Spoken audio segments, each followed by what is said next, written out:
almost got you. I saw his eyes go up, and I'm like, oh, he stopped right away. I know he stopped the whole thing. Like, what?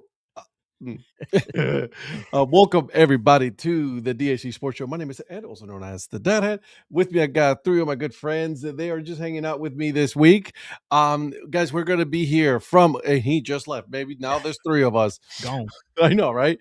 We will be here from 8 o'clock tonight Eastern time until 10 o'clock. We will be talking about AFC, NFC championship, some of the coaching hires, some of the changes has been going on. A lots of going on. I got some thoughts on the Browns, as you guys already know, of the hot mess that this team is right now. And guess what? Oh, by the way, the problem is the owner. Can you believe that? Imagine that. Can you believe that the actual issue is not only the owner of the team himself? So, we will talk about that. But first, guys, we have to go through what we are wearing tonight. And welcome everybody. Like I said in the chat, if you have Eric was scared of you, Mike, possibly could be. You let him know if Eric, you let him know if I'm scared of a bozo that's never going to make the playoffs again with the absolute worst hire. What is that? Why would you hire McCarthy? You guys are terrible. Why would you even do that? So it's funny you say that, because I of course I instigated on Threads, not on Twitter, but on Threads today. No yes, way. I know, and it felt great. About everybody, they're like these Steelers fans like, oh my God, the Browns are a hot mess. I'm like, whoa, bro. I wouldn't talk so much. You guys just hired Mike McCarthy, so I'm gonna need you guys to relax. And of course, they started with the insults, and he was like the worst insult you can think of. I'm like guys, can we grow up and get some good insults, not sucker, or what I mean? You're just a salty Browns player. I'm like, you guys obviously don't know about me because I will kill the Browns. You know what I mean? And so that was funny. Aaron Rodgers, that would be the correct answer on that. I like this one. So yeah, I like this. This one right here. Yeah. Are they going to have more coaches take their name off the? You know what? Possibly. They're down to 4 candidates as of right now, guys. As of right now. But before we do any of that, guys, this show is brought to you by All Four Baseball Company. As you guys already know, this is a great company that we have partnered, great sponsor of the show. Obviously, these guys are wearing their gear and all that. So use code Dad Hat and you're going to get 15% off your full purchase. All right, the full purchase, okay? Not just part of it, full purchase, 15% off, okay? So you use code Dad Hat and you will be able to get the full discount, okay? Now, also, the sticker club, and I made a video about this today because it was such a cool little surprise. Yeah, look at that. So mine came yesterday. 2 teams, and mine came today. 2 teams that are Sandlot baseball. Obviously, Patrick, you have the hat for one of them. Okay. The Wake Forest Wombats. And it's a very meta logo, if you guys can see, because then he also has a hat, the bear with the hat right there, and everything, and it just keeps going back and back. So there's that, and then of course you have the Bat City Sliders, which is pretty cool, little funny little looking logo. And so I like that. Guys, use code DHC for that one, and you're gonna get it for 50% off of your sticker monthly club. Okay, so you get it for $3 instead of $6. Okay, so just want to make sure that you guys got that. Okay, all right. Now that we got the business out of the way, let's go ahead and talk about the hats that we are wearing tonight, ladies and gentlemen. And I am going to start with you, Mr. Prospector. What you got going on tonight? What's up, everybody? Hope you guys are doing well, and big shout out to the chat. Thank you guys for joining us as always. We really do appreciate it. Tonight, I am drinking. I'll start with what I'm drinking. I'm just drinking water, and I am wearing the Binghamton Rumble Ponies. I think, and you guys correct me if I'm wrong, I think this was like either an alternate or a road hat at one point. I don't know that they still wear it on field. I'm not entirely sure. Why is he asking us? Shouldn't he know out of any of us? I know you're out of all of us. You're the one that should know. I can't remember. It's been a little bit since it's been on here, but is that a road one? I think it might be. I have 17,000 hats and can't remember all the identities. Yeah, right. Guilty as charged. But it's a really, really nice hat, and the all red. So that's what I'm wearing tonight. Hello, Lynn. What's up, Lynn? All right, Mr. Mayor, what you got? So I went and pulled out my Seattle Seahawks I have that one. Dad hat for the Super Bowl. That's just figured I'd wear this. I'm not gonna wear a Patriots hat or anything. At least not. I wouldn't. I might wear a Somerset Patriots hat, which I do have, and it looks kind of like New England Patriots. But no, I figured I'd throw this on. But I'm gonna switch up in a little bit. I got another hat I'm gonna wear that has to do with second half of your Dad Hat Chronicles podcast that dropped this week. So I'll flip over to another hat here in a little bit. An idea. This one it is. And I'm just drinking water right now. So same here. Oh, nice little cup with some stickers there. I like it. I got some stickers on here. I got to get one of Paul's on here. I think look at her. Earn Fun Average. You got I'm that. still waiting for an Earn Fun Average one. Yeah. Minor League Nerd, Caught Looking, Mayor. I got everybody on here. No, not me. Yeah. Even look at that. Even got Hat History Series. So look at that. Hey, Eric, what hat are you wearing? So today, since it's super cold and snow out still on the ground, I want to go where it's warm. So we have the Fort Myers Miracle. Obviously, an old team, but I want palm trees and much better logo. And can't wait for that coming up hopefully soon. So that's what I'm rocking today to get to a warmer place than it is here. Wishing upon a star. That logo is so much better than the current one. Absolutely. 100%. The one that they have is absolutely a disgrace. Thank you, Zach. It's still road time. There it is. I couldn't remember. You know what it is? It's the NY one that they don't use anymore. There's an NY one that's an all red as well that they don't use. So. All right, so I am wearing a nice little hat today because I just got this in the mail today. I didn't want to, say anything to Lynn, but Lynn, thank you so much. I greatly appreciate that. Here, I'll show you this. That's what the logo is right there in my hat. It is a Field of Dreams bourbon whiskey, and so it is from there in partnership with the Field of Dreams. Donnie, where's yours? 93 proof. Mine's around here somewhere. I didn't realize Ed was going to have his until we hopped on. Mine is actually a green hat. I got the green version of the Dad hat with that logo on it. You notice how Lynn doesn't like you and I's cap, Patrick? You had the Dad hat, the 47 one out of this one? Yeah, well? green. Is this bigger? No, it's the same. It's the exact same. It's just different colored hat. Yeah, she gave me the option because the thing that she was at a while back where they had them, it was an event. Lynn, you'll have to say what the event was because I can't remember, but it was some kind of event that she was at that they were there at and having merchandise. And she sent me a picture and I was like, ooh, I like the green. It's like a Kelly green with that cornstalk logo on it. And so I picked that one. And then, she said she owed you a hat, so she was going to send you one too. Yeah, we were talking about it, and she was like, "If you ever go, let me know, Lynn." And so there it is. There is an actor behind the whiskey. I can't think of a who. You know what? You have that whiskey, don't you, Donnie? I do. I have both versions of the bottles that they released this past season. There were two. Because you ordered it, didn't you? I did. I ordered the whiskey, but they didn't have the hats available. Either they didn't have them or I didn't realize they had them when I ordered the whiskey. And this is it's very good whiskey. At least the one I've opened. I still haven't opened the second bottle. It is a 47. So just so you guys know. Yeah. It's a 47 hat. So let me adjust it because it's a little too loose. That's a nice hat. It is a nice hat. Thank you, Lynn, again. It was awesome. This is where she was at. It was the Amana Colony's Iowa Beer Bash. And the Field of Dreams whiskey guys had a tent set up with some merch, and you could buy some whiskey there, I believe, as well. And it's interesting because the trucker that they're selling has the bigger logo. Yeah. And I may have to circle back around and get the other hat too. Just, the trucker hat. Yeah. All right, guys. Again, not a whole lot happened, right? I mean, there's no good games this weekend, right? There was nothing like that.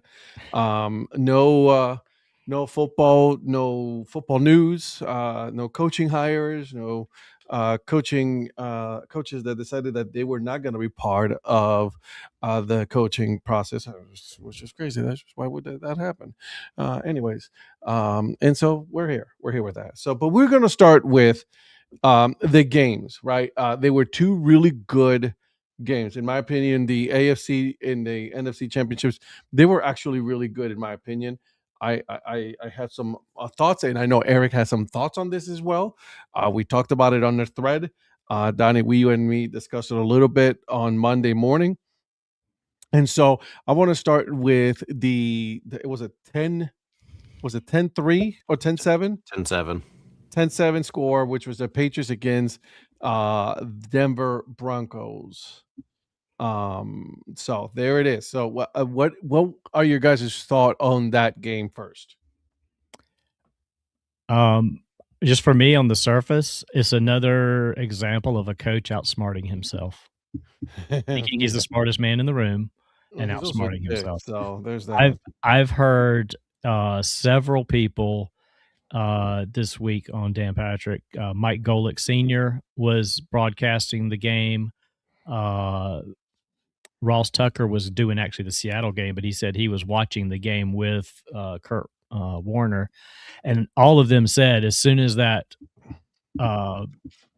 play was stopped, they're like, "We'll take the points, get the field goal." They could not. One, they couldn't believe that they didn't just go ahead and get the field goal with the weather like it was. And secondly, Ross Tucker said today, or maybe it was yesterday, that sitting with Kurt Warner said they're going to run the running back out to the right. Like, he called the play they were going to do because of his history of following Sean Payton and watching him on film. He knew exactly what he was going to do. So if he knew, so did the Patriots. So. I was just going to say, so if he knew up in the radio, guess who also knew? Yeah, I mean, it was an okay game, and I mean, I was screaming like, "Oh, just kick the field goal!" And that turn around, like, "Wait a minute, they're going for it? Why are they going for it?" And then they didn't get the points, and I'm like, "That's going to come back to haunt them."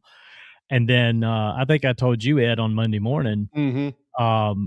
I happened to see Ranger Amy post the weather outside of where her and Paul were at, headed towards Denver. They're like, "Look out, Denver! This is coming your way," and like clockwork, within like 30 minutes, 45 minutes of real time on the broadcast, you just see the snow coming. It was like you were getting that weather report from about 45 miles away, and boom, they are 45 minutes away, and boom, there it was. So, neither team got a good running attack, and anyway, it just boiled down to one coach outsmarting himself.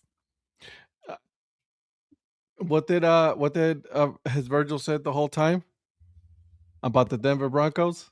They're frauds. Now, I'm not going to take their side here, but after that, I guess it was the second drive, technically. That first drive was 3 and out for both teams, but after that second drive, Stidham looked really good, let him right down, but they did absolutely nothing the rest of the game. So that kind of surprised me, as well as he looked for that second series, obviously really early in the game, thought maybe, but then they didn't do anything. Neither team did anything, obviously, in the second half. That time lapse they showed that you were talking about, where it was fine out, and then all of a sudden it was just like completely snow covered and everything, and they had to digitally impose the yard lines for us to see on TV. I thought was kind of crazy, but yeah, I'm fortunate that they didn't get a chance to. I don't know, I was just curious to see if it would have been clear through the second half how that game might have gone, because no team really could have done a whole lot in that second half with those conditions. It was clear the first half, and then all of a sudden, man, it turned into a blizzard. But that was sorry, Donnie, that was an easy call to ice the game. I said, was it 4th and 1, 3rd and 1, whatever it was, or 3rd and 2 right there at the end. I said, it's got to be a quarterback keeper. I said, May's taken it himself most of the game when it mattered, and he's picked up some good yardage. I was like, he needs to pick this first down up to finish off the game himself.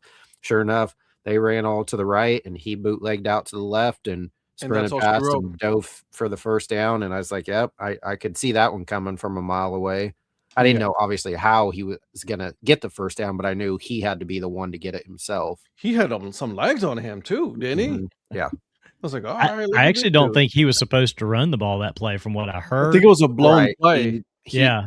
But he just took off and made a decision and made an executive decision, and it worked. And I thought that was the right decision, that he would have been the only one that could have picked it up. Well, that's how you know you've got a good quarterback, that something happens like that and he chooses what to do and makes something out of it, because that was a hell of a lot better than the shovel passes that Stidham was trying to throw.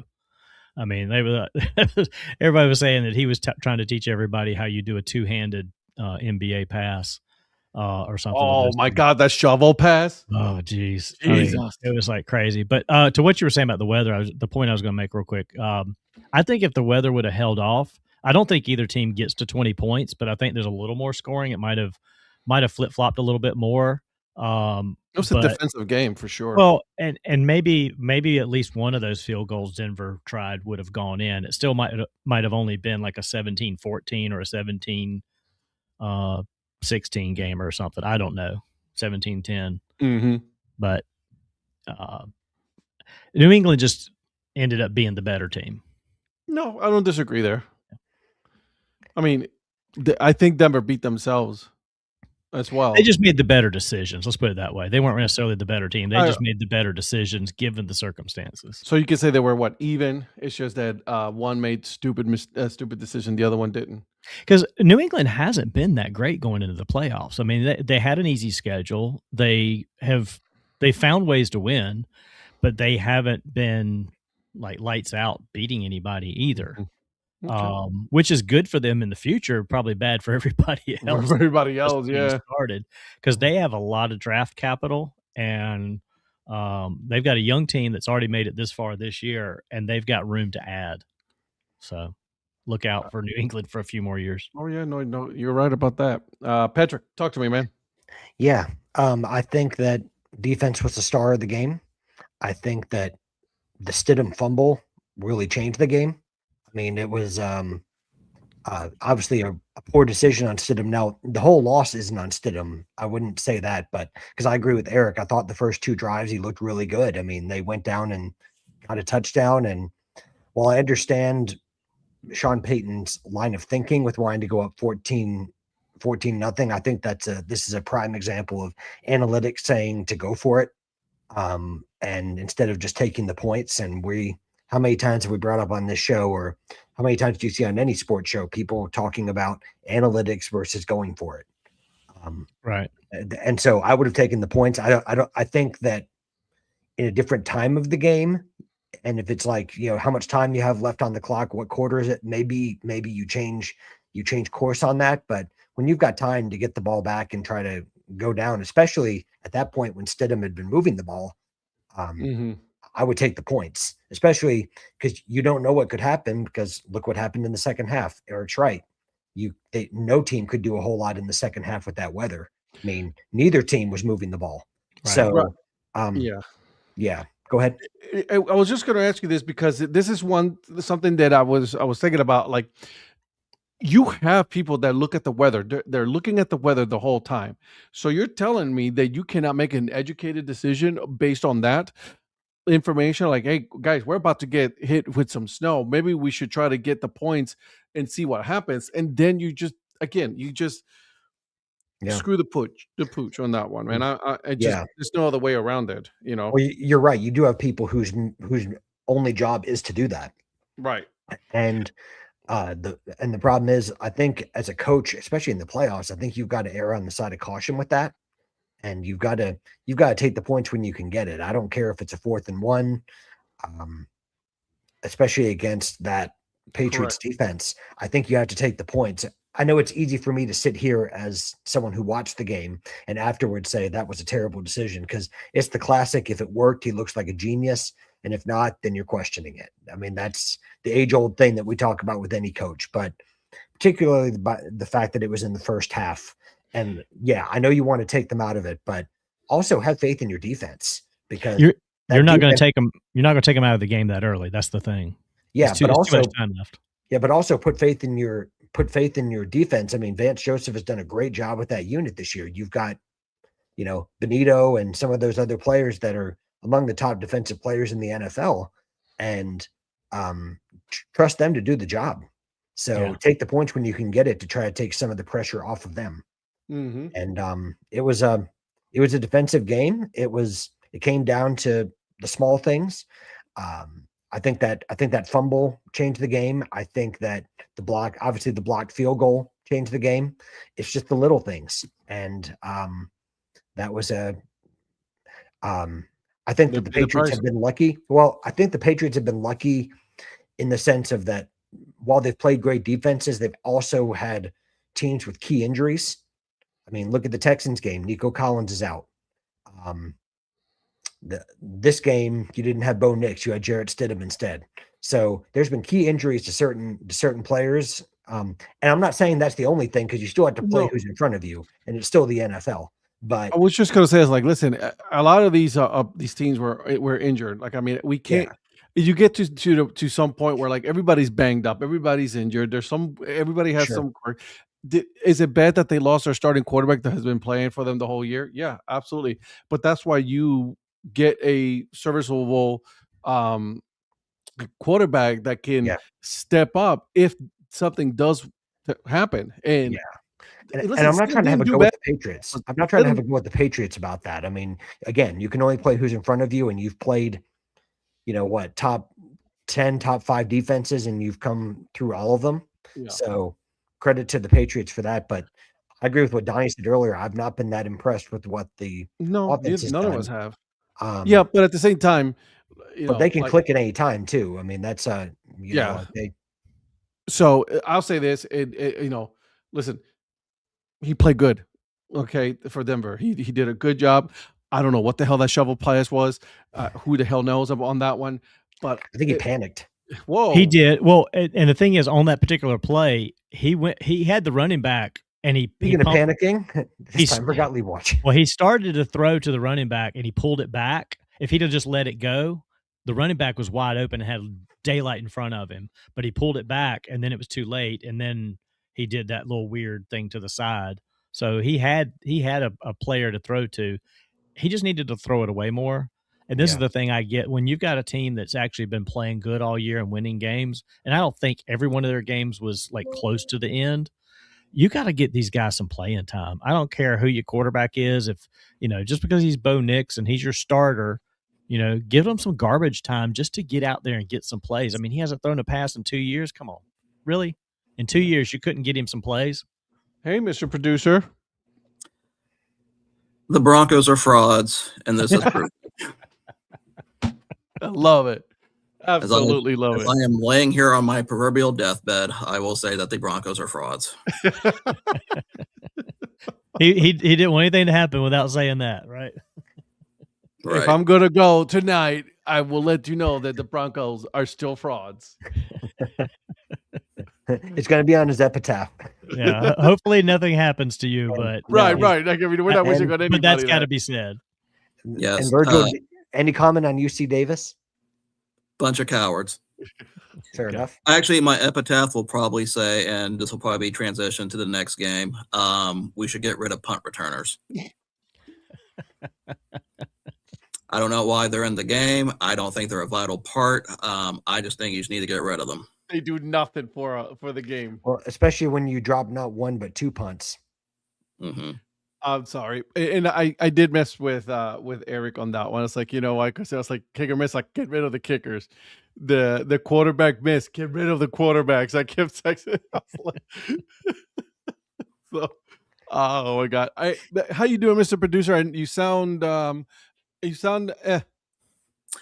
That's probably a good word for it. There's a reason why my camera's not on because I look like absolute crap right now. But I'm doing the best I can. I don't know why you're here. Why are you here? Why am I here? Yeah. Well, clearly, I'm here to talk about Gottlieb Watch.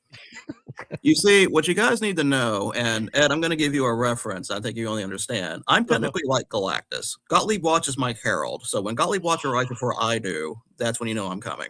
Wow. Okay. So, ladies and gentlemen. We just nerded out there for a second, and I appreciate you for that. No problem. Like I said, I'm having a nice little fever high right now to put it the best, so I'm just going with that. Ladies and gentlemen, welcome to Gottlieb Watch. As I chronicle Doug Gottlieb's rose to 10 Division I wins. We are currently at 9. Will this be the day? Let's find out together. Saturday's game was the Robert Morris Colonials. This was at Robert Morris, so this is at the UPMC Event Center. Their current record was 13-8. The previous result they did play at Green Bay was 80-78. This was the infamous chair game that Doug Gottlieb blew an 11-point lead, got frustrated and threw a chair, and it made national news. Nice. And Robert Morris is a 6.5-point favorite. So, gentlemen, did Doug Gottlieb win this game? No. Give me Bob. Bob won it. You think Bob won it? I think Bob won it. Well, you all are a bunch of fools. Oh, no. Doug Gottlieb has won. Wow. He has reached 10 wins. Ed, you can see why I wanted to do this now and power through all this. Yeah, I see that. They won 71-67. And ladies and gentlemen, it's over. We have chronicled 10 wins, Division I wins of Doug Gottlieb, and I can finally put this to rest. Well, we'll have to bring back a final season-ending total Gottlieb results, maybe. Well, I do remember last year when I stopped doing after the conference when I brought back Tournament Edition. That will be making a comeback. Okay. Because believe it or not, he is sitting at 4th in the Horizon League. Nice. So I hope he loses. You know, Doug Gottlieb in March may not be out of the realm of possibility. Well, I mean, I do like the little section, the little hat that you got up there on the on a little next game over right at the top left-hand corner, the little angry hat. Oh, maybe something's coming. I like it. Yeah, and by the way, I like that little GB. I know that's for the GB Phoenix, but you know, if Doug Gottlieb messes up somehow, you could have Gottlieb botch. So. Nice. Okay. I'll get you a clap on that one. All right. I will give you that one. That one was good. I'm done. Patrick, that's how you pick your spot and move on. Perfect. Perfectly done. That only got a head nod from Prophet. He didn't say it was terrible or kick this guy out. So he even recognizes that wasn't terrible. I can't ask for more than that. It wasn't good. You know, I'm gonna have to give it to him on that one. That was actually not bad at all. I actually like that one. Okay, I'll give you that. What is this cursive? What happened? I'm messing with it again. Yes, I know. But we're not done yet because we need to talk about the controversy with picks. There is no controversy. Congratulations, Patrick. Yeah, I know. You know, I'm just messing with you. I really don't care. And I wasn't calling for this either. So no, we're gonna make this a thing since you made it a thing in the chat. So Patrick made it a thing in the chat. I did it on purpose. Patrick, congratulations on winning picks. But you know, Donnie did not have a chance for over/under, and Ed missed his over/under. Correct. Nor did I deserve an over/under because of my last place finish the previous week. True. But as a generous and fair man, since you guys both got all your games right, I've decided to open a 3-way tiebreaker for you guys. God. And it's all going to be based on this. So on Saturday, there were quite a few games that were played overall. And so I've decided that the winner of this week's picks is the man whose Premier League team actually won. Oh, shit.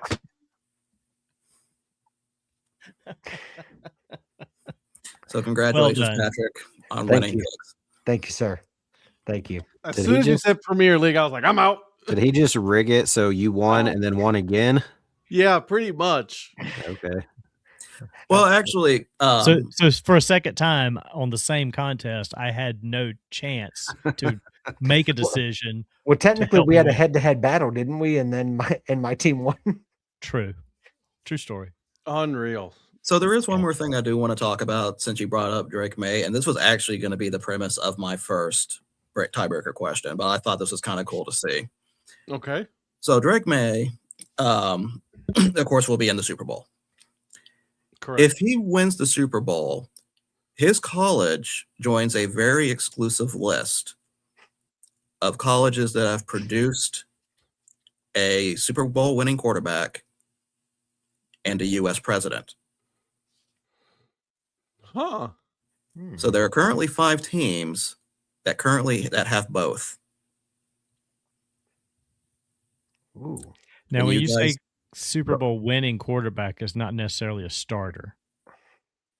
Let me take a look at the list. So it's a good thing I'm not in this game because I saw that tweet already, Virgil. I was hoping at least nobody saw it, but if you saw it and you're not participating, that's fine with me. Yeah, I saw it. All of these quarterbacks are starters, I believe. I know at least 4 of them are. Alabama. No. Michigan. What? Michigan is one.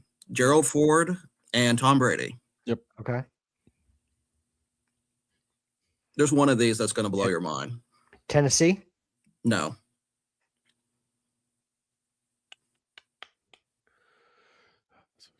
Lynn's got one right. Stanford. Yeah. So That is Herbert Hoover and John Elway are Plunkett. Okay. Right. So we need 3 more, right? 3 more. One is a service academy. Army? Nope. Navy? Oh, Navy, because of Roger Staubach. Yep, Staubach and Jimmy Carter. Jimmy Carter, yeah. That's right. Oh, you're right. Plains, Georgia, stand up. Okay, so we got 3 now. Mm-hmm. And the funny thing with these 2, both the president and the quarterback have the same first name, or at least a variation off their first name for both of these schools. Any Ivy League school? There's no Ivy League school in this. Interesting, because I almost said Yale. For some reason, I wanted to say Yale. I would have thought that Donnie would have said Yale. I was thinking Yale, but I didn't think of a Yale quarterback. Yeah, I couldn't think of a Yale I quarterback. could think of a Yale president. I couldn't think of a Yale quarterback. Is Ohio State? No. Is it Louisiana Tech? It is not Louisiana Tech. One's a very recent president. Georgia? No. I know which one you're talking about. Recent. I'm saving the obscure one for last because they're not going to get it. University of Texas. No. So the one I'm going to go ahead and give away, it's actually Delaware. Oh, Joe Biden. Joe Flacco. Flacco. Oh, man. Man, go Blue Hens. But the last one is probably the most obscure one, mostly because of the president involved. Okay. It is a MAC school. Miami University. Miami of Ohio, with Ben Roethlisberger as the quarterback. But can you guess the president? Chester A. Arthur. You're actually pretty close. William Taft. During the times. Now, if it was Taft, I would have let you know as a Taft super fan over here. Rutherford B. Hayes. Nope. Millard Fillmore. No, you're going backwards. Benjamin Harrison. Oh, okay. Okay. I'm a history guy. I wish I knew my presidents better. I don't know those. Good pull on the well as I school, should. though. Definitely. Miami nice University. job with the school. And for those keeping track, the UNC president in question is James K. Polk. Manifest destiny.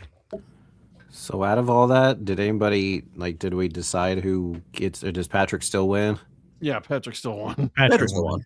And so I was going to say, if we're doing it based on that, Patrick won because he got No,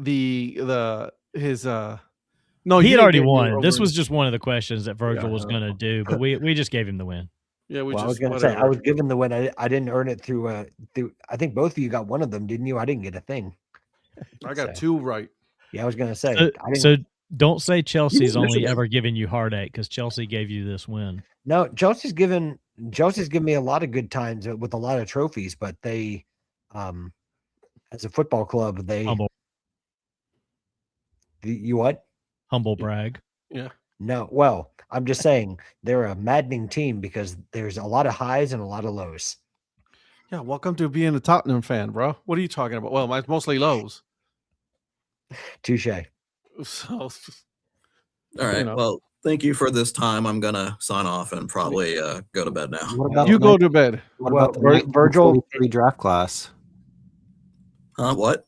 What about 1943 on the quarterbacks in the draft? First off, it goes only back to 19. Actually, does it go to 1943? Surely not.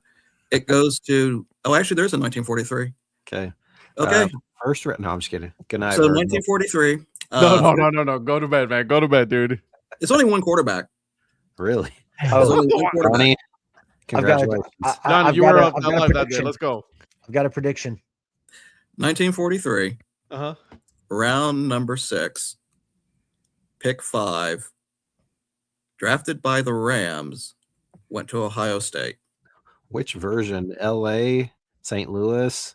Wherever the Rams were. It had to be L.A. It had to be L.A. It would have been L.A. Yeah, the L.A. Rams. This isn't right, but Otto Graham. So funny enough, Otto Graham was 1944.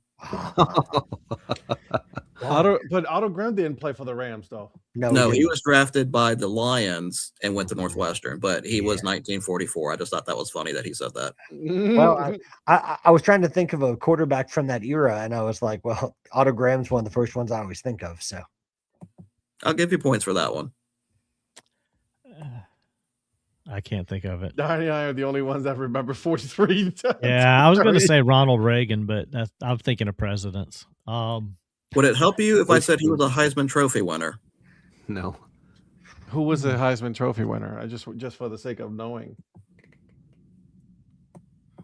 Let me cross-reference that Went to make sure I didn't Ohio get... State and play for the Rams. Got drafted by the Rams in 1943. Yes. Man, this is a toughie. Oh, that's a good guess. Good guess, but not the answer. See, everybody's loving this game right now. I hope you know that. Everybody's like, yeah, we got to guess. This is well, you got to give props to Profit since he recommended 1943 and landed on a really good quarterback that I didn't think about. Eric just reminded me. It's Brock Osweiler, isn't it? Dang it! How'd you know? Well, we knew he had to come up at some point. Yeah. Oh, jeez. The answer, and Donnie, you're going to hate yourself because this is one of your old drinking buddies. Les Horvat. Dang, Les. Wow. My good buddy Les. Wow. Okay. OH, baby. All right. Okay. I like that. See, this game is so much fun. Yeah. It's a really fun game. It also helped that there was only one quarterback. One quarterback, yeah.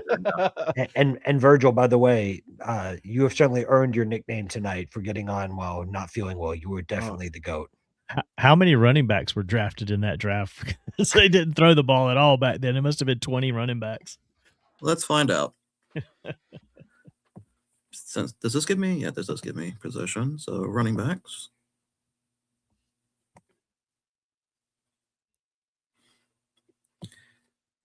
(1943) there were 2 running backs. Wow. One was the very first pick of the draft. Who was it? Drafted by the Lions, went to Georgia. Red Grant, no. Ooh. Went to Georgia? Went to Georgia. Ooh. Holy smokes. I'll never get that. Vince Dooley. No. I mean, I was trying to think of a guy that could have been drafted back then, but still. This player won the Heisman Trophy the year before, in 1942. Oh my gosh. You got to be kidding me. I'm not making this up. Herschel Walker wasn't cryogenically frozen, was he? No, he was not. And plus, it was 1942, so he wouldn't be playing. Well, no, I said, was he cryogenically frozen and then brought back as version 2.0? No. Oh, goodness me. I don't know. You got me on that one. Yeah, I'll never pull that one. It is the guy who was born in Croatia and is probably in the Croatian Football Hall of Fame, if that's a thing. Frank Sinkwich. Dang. Oh, Frank man. Sandwich? At first, I thought you were going to say it was Luka Modric, and I'm like, what? No, Luka Modric is a time traveler, but I don't think he would have been playing football in the 40s. Oh, I'll tell you this. He would have been good. Good field awareness. So at least now we know who the Heisman Trophy winners for 42 and 43 are. I mean, what were the odds that I was going to pull Heisman Trophy winners? Exactly. True story. And there was only one quarterback and 2 running backs selected in an entire draft. How many picks were there in the entire draft? Linemen and I have to go back and look at that. I'm sure the answer. Now I know what you guys are going to ask. What about what about wide receivers in 1944? And the answer is there's none of them. Yeah, I don't even know if that was good. Was that even considered a position then? Well, apparently they were probably like halfback or something. There were wide receiver picks in 1945 and 1947. Okay. So I may be working with an incomplete list here, but I'm just doing the best I have with the site. Was Kadarius Toney drafted in 45? Kadarius Toney was not drafted in 1945. No. Okay. Just thought I would ask. You do not mention that name. That name has been erased. How many quarterbacks did Cleveland have at that time? Oh, here we go. Was that number? Did they only have 2 back then? So I forgot to tell you this, but 1945 was actually the number of quarterbacks that Cleveland Browns had before they just have to reset the numbers, as we know as the Great Reset. The Great Reset. Great Reset. It broke the clock. They couldn't do They couldn't do any more. They had to start all over again. Well played. Well played. Oh, that's a good one. Lynn is talking from experience. It really wasn't a thing then. Damn, Ed. I like how I'm shaking my head like I'm on camera, like you guys can see that. It's a joke, guys. You know what? It's one thing to call me old, but you going after Lynn now? Lynn calls herself old. Every single show we hear, she's calling herself old. Relax, sunshine. Lynn, you deserve a hat. Oh God. All right. Well, I'm gonna jump off. You guys go to bed. Feel better. The rest of the show. Yeah. Feel better, Virgil. And Eric, when he says jump off, he's just gonna log off. He's not gonna jump off anywhere. I was gonna say, where's he jumping? I saw your face right away. I'm like, let's just make sure that we see. Lynn even says it. See? Shut up, Donnie. Yeah, Donnie. Yeah, Donald. Shut up, Donald. Oh my God, I cannot believe I said that to you earlier. Yeah, he's Donald. Donald. I'll do what I want, Donald. Shut up already, will you? All right, guys. Recognize who you're talking to, Donald. I know, right? You know I have no respect for elders. What are you talking about? Jeez. Well, so talking about the great resets, I'm going to reset with my hat because it has to do with your part 2 of your podcast episode. Probably with Kelly's episode. Yeah. Kelly was talking about the great resets of baseball. Yep. And so I'm going to go with the commies. My Columbia Commies hat. Yeah. For the little short bill. It's for commissioners. Okay. For the commissioners. Yep. So wait, are you moving from city to county and you're running for county commission now instead of municipal government? Is that what we're doing? That's right. Let's make your wise to you youngins.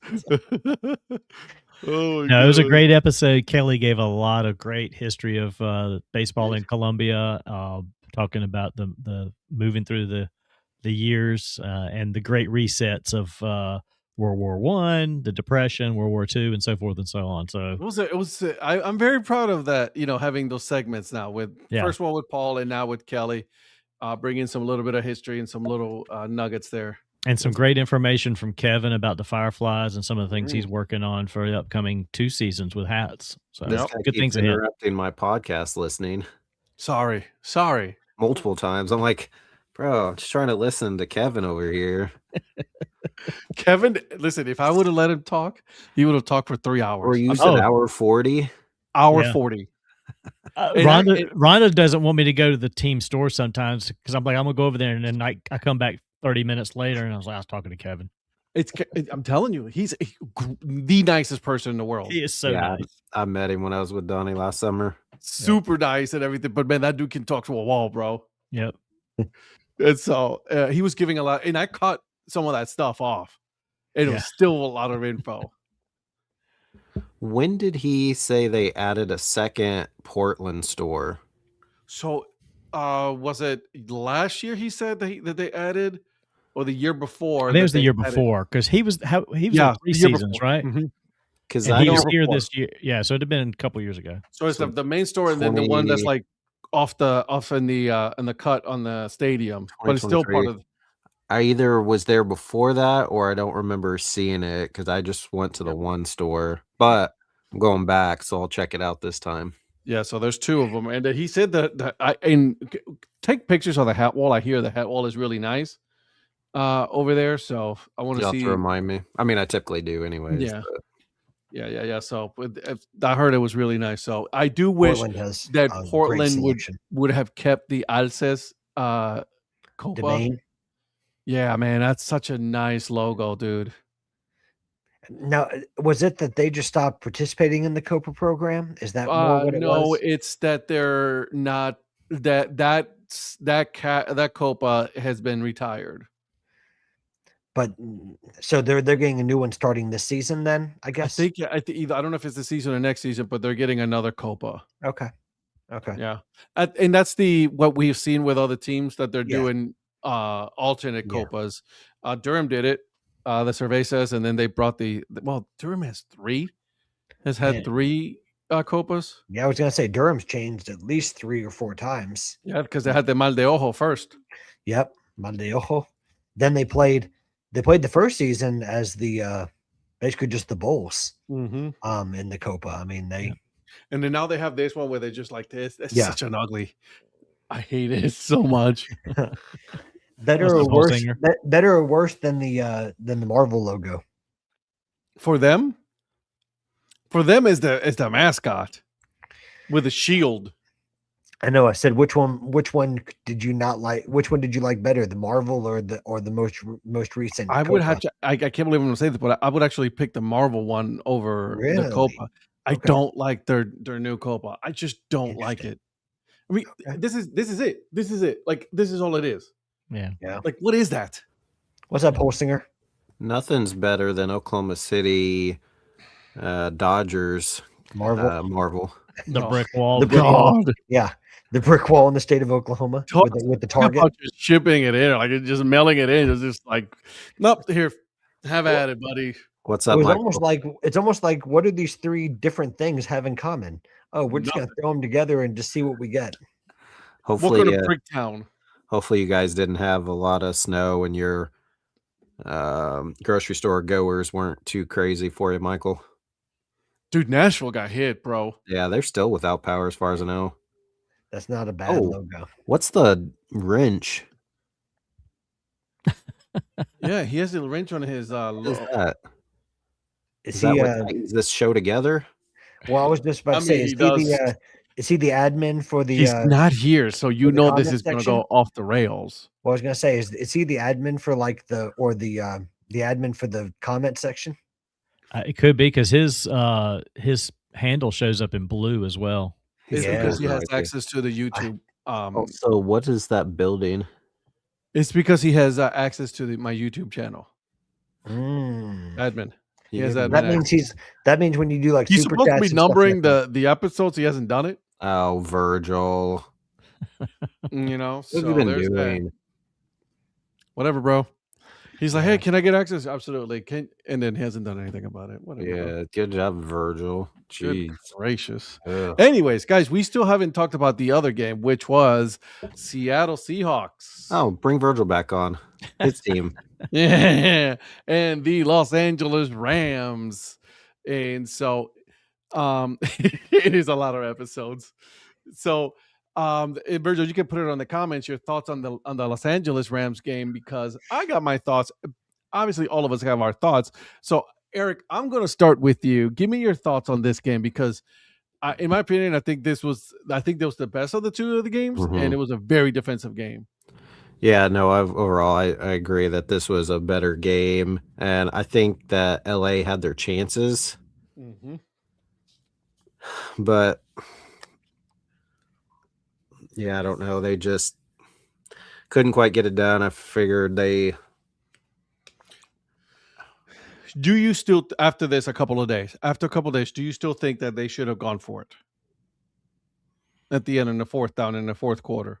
Yes, because like I told you, that would have only gotten them within one. Now they did get the ball back, but there was no time left, and they didn't really have a shot to even really get much into field goal position. So I thought it was a smart choice at the time. I know you thought otherwise, but I just didn't think that they had really made any stops for the most part, except like you said, those previous series or two. But for other than that, they didn't really make a whole lot of stops. I'm like, I don't think this defense is going to get a stop here.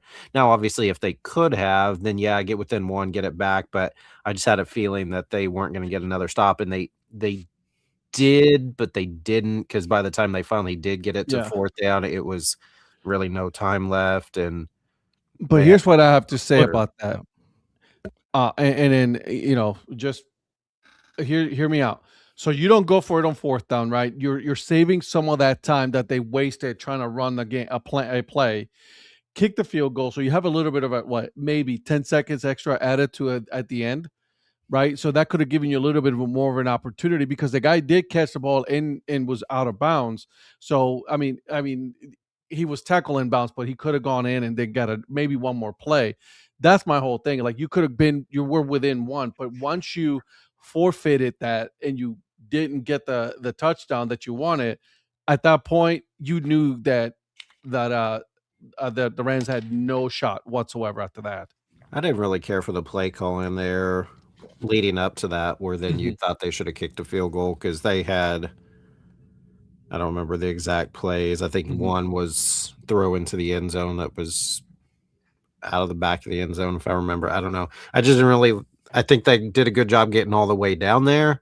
But then when they had that chance to score to take the lead back, I just didn't think it was a great overall play calling. But yeah, I didn't think at that point that a field goal was going to do any good, even to get them within one, because they wouldn't have, like I said, I didn't figure they would get another stop, which would give them a chance then to kick that walk-off field goal. Yeah, I mean, I see what you're saying. At the time, we were going back and forth on it, because I thought, one, you kick the field goal, you make it a 1-point game, you keep a little more time on the clock, and anything can happen. I agree. It seemed unlikely they were going to get another stop, but there's also the possibility they not only get another stop, something happens, the ball's turned over, and then all of a sudden you're like, oh, we're right here in field goal range and we can kick a field goal to win it by 2. I mean, there's all kinds of potential possibilities. And I don't know, we talked about analytics earlier. I don't know if analytics was part of that. McVay's a big analytics guy. Who knows? But some of the play selection was horrible there, trying to get that touchdown. I don't know. I mean, like I said earlier on the other game, I'm all about taking the points early and risking more later. I just thought in that position, try to make it a 1-point game and then do everything you can to get that ball back with as much time as possible to just try to kick a field goal and win it. I mean, you may not make a stop, but if you do make a stop, you've got a better chance of getting a field goal and not having to go as far as you would a touchdown. To me, the percentages are better for that than having to do the other, I guess. I got to hand it to Mr. Sam Darnold. He played lights out on that game. But see, like I said in the text thread, they have one receiver. Figure out how to stop him. You couldn't. That's the problem. They can't. And outside of that, yeah, the Walker was, they've always struggled stopping Walker, but that's all they had. But stop JSN. That's all. That's all you need to do. And they just couldn't do it. And I'm like, guys, get off the field, get back out there. I was glad that it came down to being more of kind of a back and forth, and was a better, I thought, it was a better game of both. But I was like, all you needed to do was shut him down. Yeah. Couldn't do it. You couldn't do it. And that touchdown, I don't know if it was the one that gave them the go ahead, the final lead or whatever. It maybe, I can't remember when it was, but he was wide open just there on the left side. Was kind of split out, or maybe wasn't even that far out, but just ran a little route and was wide open in the left part of the end zone. I was like, how, and who was just calling by himself? Was that They did. He did. Didn't he run across and then Brady confused? Was that because it was on Fox, right? So Brady was calling that Brady. game. They're like, you have to account for him at all times. There's no reason why you should let him escape and get out without anyone around. Yeah. And it was. Yeah. Has Brady gotten good at color commentating? I don't mind him. I don't either. At first, I was like, "Oh my god, this is going to be better." He's absolutely gotten better. I can tell you that. Yeah, he has gotten a whole lot better. Better or similar to Romo, and that because they've both played, they have a good idea of what plays might be coming. Because you remember how back in the day, especially with Romo, he would always be like, "Here's the play they're going to run," and sure enough, they did it, or whatever the case.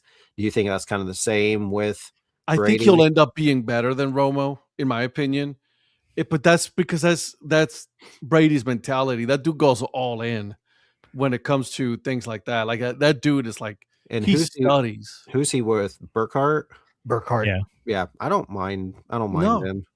And the thing with Brady is, I think it is very similar, like you said, with Romo. He sees it. He just doesn't express it like Romo did. I mean, and he doesn't express it as much. Like Romo was like every play, he was just like a kid. Like, they're going to do this. They're going to do this. They're going to do this.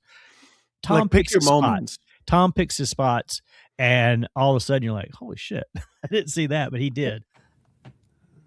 So Romo is the Patrick where he doesn't pick his spots. He just goes on and on. I was just waiting for somebody to say that. That's pretty good. That's pretty good. That's pretty good. Chris Collinsworth played, and he doesn't even have a clue. Reminds me of. I can't stand Collinsworth. See, I don't mind Collinsworth. I can't. Maybe because I've grown up with him longer than you guys, and I saw him play. Patrick, are you going to let Michael talk about you like that? I mean, I get some of that hate for Collinsworth. I see where it can be there. I like Collinsworth. I don't know. No, I'm good. He's a Browns hater, and he can F off. I mean, if he starts hating on the Panthers, that's different. But I guess he doesn't hate on my team. So oh no, he hates the Browns. Obviously, he's a Bengal. Well, he's a Bengal. So what do you expect? Yeah, but you can be a. He's old school though. He's old school where that matters. He's an old school jackass. That's what he is. Terry, you can't hate on your own quarterback. He's your own guy. Romo's god awful. He doesn't study and has brought Nance down, in my opinion. I think Brady has run a mess. He has. Absolutely, Mike. Brady has gotten really good. I'll be the first one to say it's like, I didn't think this was going to be a good idea. He's done a really good job, and I got to hand it to him on that one. But I mean, the way he played the game too, I mean, you kind of possibly expect that he would do what he could to get better, because he probably knew after the first however long that he wasn't great. So it's like, okay, what do I need to do to get better? Just like when he played the game. So that's what I'm saying. His mentality would not allow him to fail. He's also has Alex Earl right now. So, he's trying to do whatever he can for her. No, I think Terry's spot on there. And I think the paying attention, I think sometimes Romo gets so caught up he doesn't pay attention in everything that's going on. Romo has severe case of ADD, dude. He does. He's all over the place. Patrick, what you got, man? About the game or about Brady? How about both? About both. That fourth down call in the second half, I'm kind of with Eric on this one. I really don't blame McVay for going for it, because I don't think McVay believed in his defense. I think that's the point. Regardless of what we think about whether they should have gone for it or not, I don't think he believed in it. I also don't think, if you'll remember how he was running down the sideline, I don't think he liked the play call for the fourth down either, because I think he wanted to, if he had a timeout, I think he would have. Well, I think he was thinking about taking a timeout, but he put faith in his quarterback just to make the call. But you could tell he was running down the sideline that he did not like the look of that play, but he let it play out anyway. Yeah. I think the other thing that made a difference was that first down play from Cooper Kupp, the one that he wanted to challenge, and he got charged a timeout for that. Not having that extra timeout killed them. Regardless of whether you would have tried to get into field goal range or try to do like a Hail Mary into the end zone. Like you could have had an extra play with that timeout and you didn't have that. So those were things that McVay didn't know at the time. So he couldn't have necessarily foreseen that. So I didn't blame him for going for it. That's one of those plays where with the analytics, like it made a lot more sense to me to go for it there than it was in the Sean Payton game, in the game with Payton, where he went for it in the first half. I could at least see I could at least understand the reasoning for it. I still like taking the points, like I can understand either way, but I can completely get what he was thinking when he was going for, for the touchdown, because Stafford was playing well and he thought he'd ride the hot hand, and it was just good coverage by the Seahawks defense. And so, I mean, think of how many teams, if they had one of us just sitting there watching the game and it's like, that's a clear first down. Don't waste time.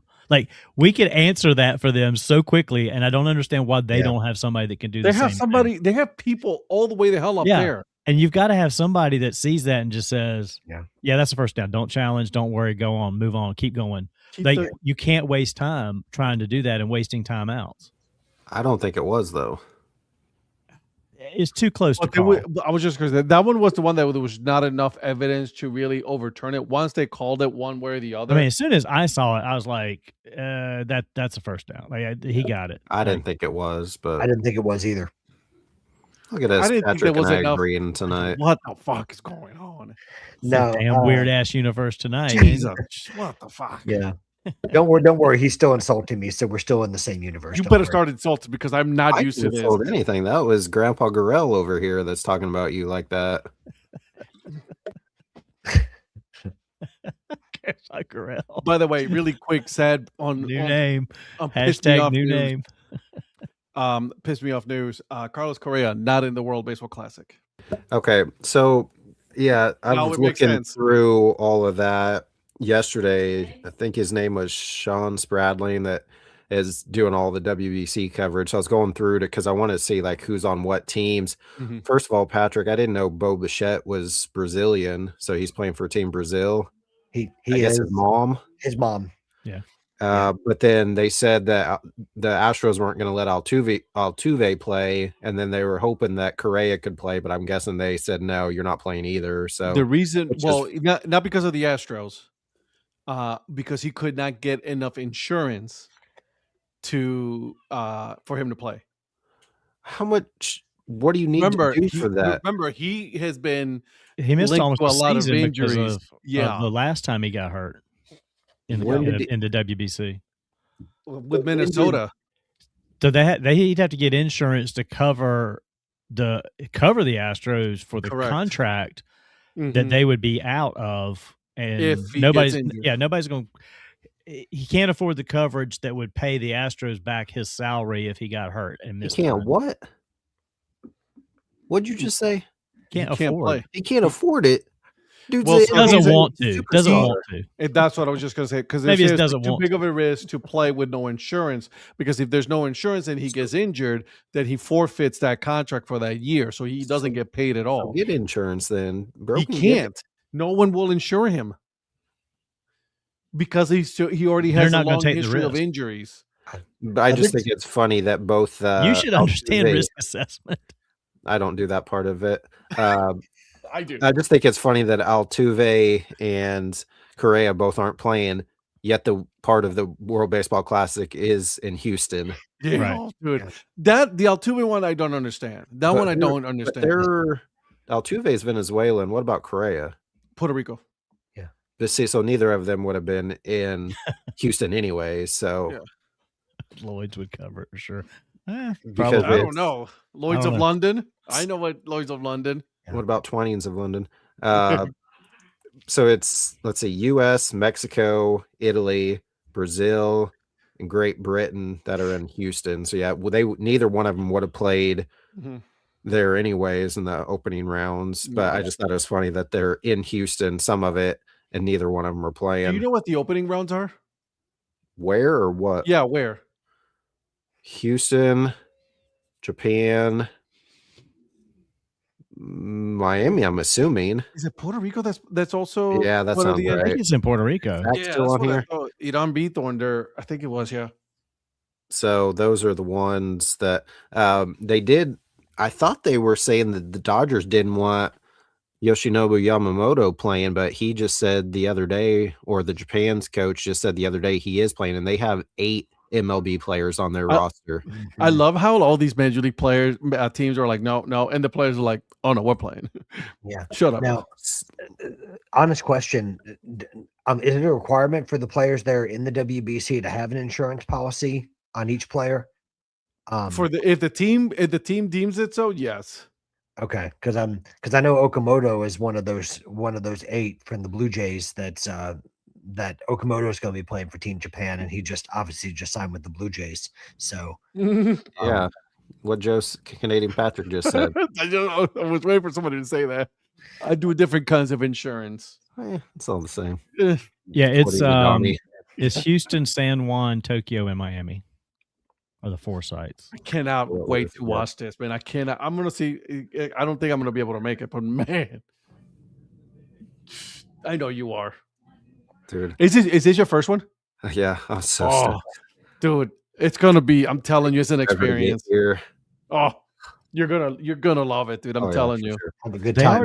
They already have some WBC versus MLB team exhibition games. Yeah, they always do that. Yeah, Panama's playing is it Panama? PAN? Is that Panama or is that? Yeah. Yeah, they're playing the Yankees. Netherlands is playing Baltimore.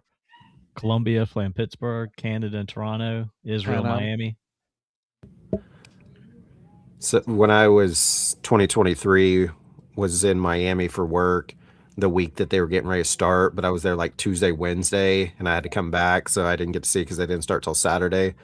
Even then, just being in the same hotel that Nicaragua, Israel, Puerto Rico, and whoever the 4th one was, were all staying there, and they even had a booth inside of the hotel selling gear and stuff. And so even though I wasn't there, I got a koozie. So I got a 2023 World Baseball Classic koozie with all the countries' logos and then a lapel pin. So, dude, I'm so stoked. I'm ready. I was like, bro, let's hurry up. I got a little over a month. Let's go. I'm gonna Pangea. Yeah, it's not Panama. It's Pangea. It's Pangea. Okay. That's awesome. I want to get a pin, Eric. So we'll talk because I really would like to get a World Baseball Classic pin. That would be kind of cool to get. A lapel. Yeah. Yeah. I was looking at the store yesterday and they have one. It looks like the same one. Just the other one had 2023. Obviously, this is 2026. So yeah, well, I am going to be getting another hat from them though, from WBC. Don't care for the USA logo. I don't like them. I'm probably hate it but I just don't like that logo. They could do more with it. I know most can do better. You know what? It's probably the worst out of almost all of them, except maybe Great Britain. I kind of want an Italy hat. It's an eye, basic eye, but it's Vinny Pasquantino, Nicky Lopez, and now Jack Caglione, all from the Royals. Well, obviously Nicky not anymore, but all 3 of them are playing for Italy amongst others. So I'm debating. Most of them like $52 a hat, but dude, they're ridiculous. I might get US and Italy maybe. I'm curious. I've seen the hats for everybody, but I'm curious if Great Britain's going to do those the GB Little League T-ball jerseys again. They got something better. Well, they have to have something better than this time around. Funniest thing in 2023, we're like, what is this? With the letters falling off. I hope that they bring them back, and then it's like they have the same color jersey as one of their opponents, and then they're going to be forced to change, and they got to play in those iconic jerseys. Hey, listen, why not bring them? The 2 that I want is the Spain one, but they're not playing this year, so they don't have any World Baseball Classic Spain hats. And then I also want, obviously, the Puerto Rico one. Those are the 2 that I want. What I thought was weird is that Jazz Chisholm is playing with Great Britain this year, since the Bahamas are not in. To the Netherlands. And then I'm assuming that Harry Ford is probably playing with Great Britain again. He did last time. And so I'm assuming he's playing with them again. But yeah, I saw Jazz Chisholm with Great Britain. I thought that was kind of funny. The one that surprised me when you said it and it came out, and then also as soon as you said it, it was all over my feed. Nolan Arenado. Yeah, that one was everybody's like makes sense because he probably wasn't going to make the team with the lineup that US has this year. Yeah, he does have Puerto Rico descendancy, so that's I see that. And were they making like the Yadi Molina connection as well since Yadi's managing the team? Yeah. I have faith in Yadi. That dude can manage. He's a smart dude, man. I don't know why he hasn't gotten a shot at managing in the majors. I'm going to be completely honest. I think he should. Give it time. He should, man, because my God, is he good. He coached the Caribbean World Baseball Series, the Puerto Rico team, the Caguas team. He coached them to a win in the Caribbean Series. Then he's now coaching the Puerto Rico teams, the previous one, and now this year. The dude has earned his stars. Well, and I'm thinking with the type of manager that you have to be in MLB these days, very player centric. But also if Albert Pujols, with all due respect, is getting managerial interviews right now, it's only a matter of time before Yadi Molina is going to be getting the same. And that's not saying that Pujols doesn't deserve to get interviews, but if he is, you have to think that. I mean, there's a long lineage of former Cardinals catchers and Cardinals players that have become managers. I mean, Mike Matheny is one that comes to mind. And Yadi Zeal was one too, right? You what? Zeal? Todd Zeal? Todd Zeal was third base. Yeah, but he started as a catcher. Did he manage though? Can't remember. Not at the majors. Okay. He could have been in the minors. Okay. But good call. That's a good throwback. Yeah. But I mean, he did play. He was alive back then in the 30s. So, to Todd Zeal, to be fair, Todd Zeal was like the 90s. I'm kidding. But, he came up as a catcher, moved to third. Oh, okay. I didn't realize that. Yeah, Patrick, tell me about Aaron Sanchez. What about him? He was a really good pitcher a while ago. He hasn't pitched since 2022. Oh, well, so, we signed him to a minor league deal. Yeah. That's why you signed him to a minor league deal. I was gonna say, is he getting an invite? Yeah. Well, the problem is that the problem with him was injuries. He was a former All-Star.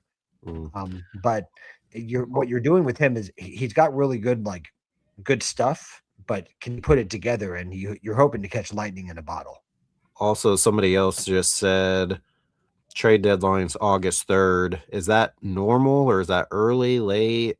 I don't know when it typically is. Well, it's always been July 31st, hasn't it? Yeah, they moved it a few days because. And then there was always the August deadline at the end of August. Said MLB's informed teams that the trade deadline will be August 3rd at 5 p.m., 6 p.m. So in Eastern. Okay. So I guess they gave him a couple extra days. Yeah. No. Okay. That means Jeff Passan gets a few more days. I'm sure he hates that. He's like. Well, August 3rd falls on a Monday, so they're giving them an extra weekend basically because the 31st was a Friday. So that's what they're doing. Got it. Mexico's the only team I'm not going to be able to see that's in the Houston region. That's another hat. That's nice. Well, I was just about to say, that has to be top 3 or 4 in terms of WBC hats in terms of popularity to buy. For sure. I see that decently often. If I just see hats out and about of any of them, that's the one I typically see. Lids carries that one pretty regularly. Yeah. That one and the DR and Puerto Rico. República Dominicana. Oh yeah. Those are the 3 that Lids. It looks like RD instead of it DR. is RD. But I guess if you say it like that, that makes sense. Yeah, it's RD because they do it in Spanish. It's research and development, right? Yes, exactly. Okay. Brazil is a cool one. I'm okay on the Canada. I'm all right. I'll pass on the Canada one. I'm not impressed on that one. That's fair. Korea's nice. Colombia's an interesting one. Obviously, I'm biased, so my favorite is Puerto Rico. Will always be.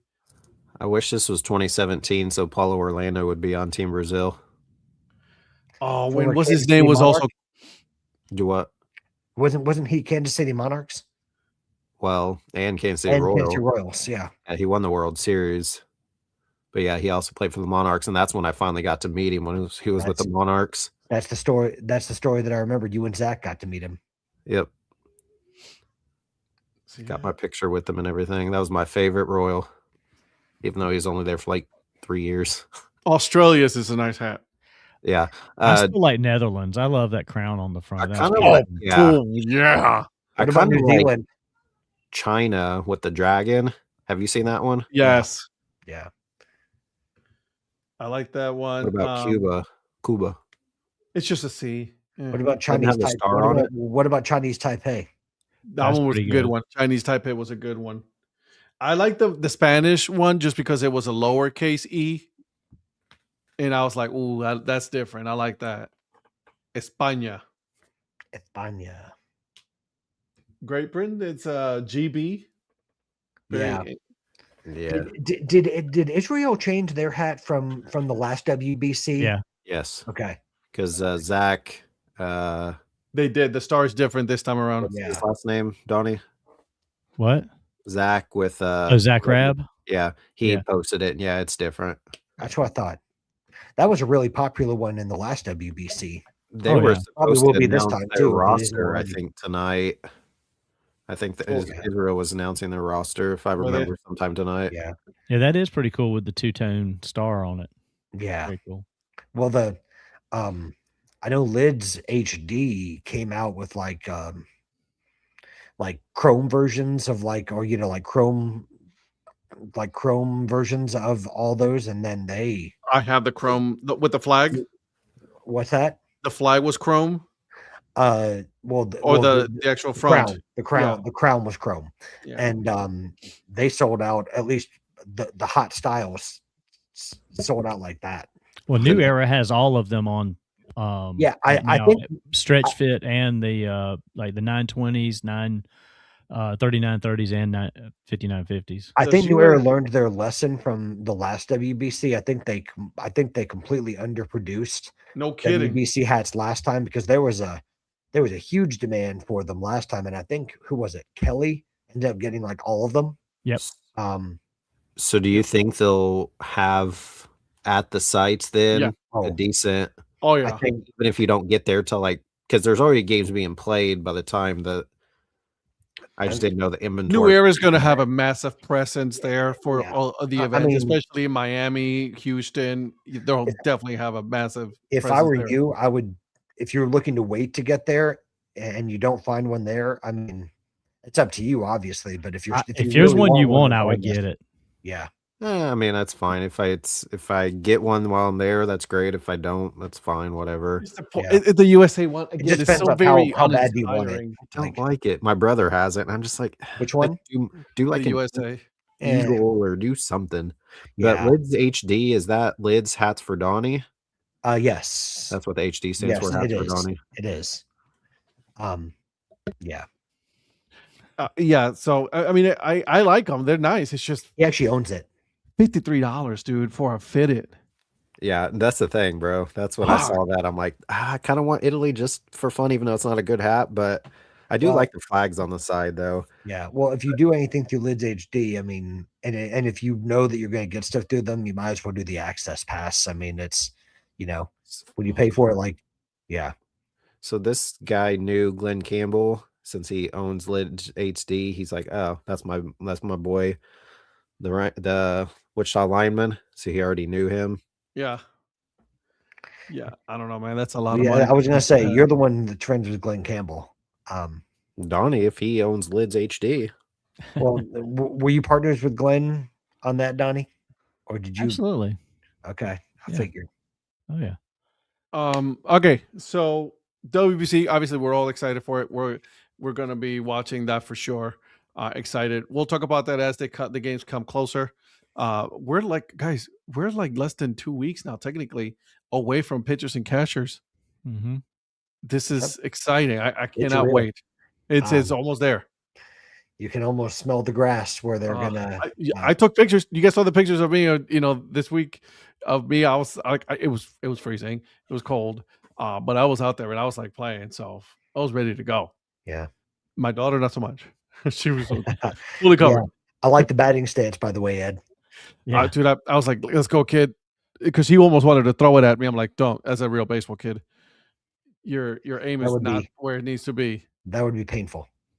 Very much so, especially in the cold because I was wearing shorts. Yep. So, hey, I wanted to talk about something really quick here, guys, because this is something that Donnie, you brought up as well, and I wanted to get you guys' thought on this. Rutgers has, since 2014, since joining the Big Ten, has lost over $500 million. And I'm going to repeat that again. They have lost over $500 million. You join one of the most successful conferences in college sports, and you cannot find a way to make money. How is that even possible? Because you suck. I mean, yeah, there's supposed to be some revenue sharing, I guess, across the conference, but yeah, all the top end schools wanted people like Rutgers in there, Maryland in there, things like that, just because they needed some fodder to have some easy wins. Well, not only that, but I think it was the TV market is what they were going for. Well, they're going for the markets, which I don't. In this day and age, forget TV markets. Who gives a crap about TV markets? Everything's back not in 2014 is anymore. different. Sure, That's 12 years ago. That was different. Yeah. But some of these teams need to rethink this. So absolutely. I mean, if you're Rutgers, do you keep doing this just for the you go back to prestige, if you want to even call it that, of being in the Big Ten? Like, come on.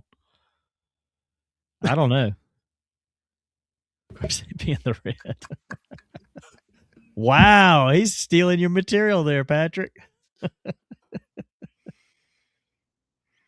Son of a, I hate you, Eric. You're welcome. I hate you so much.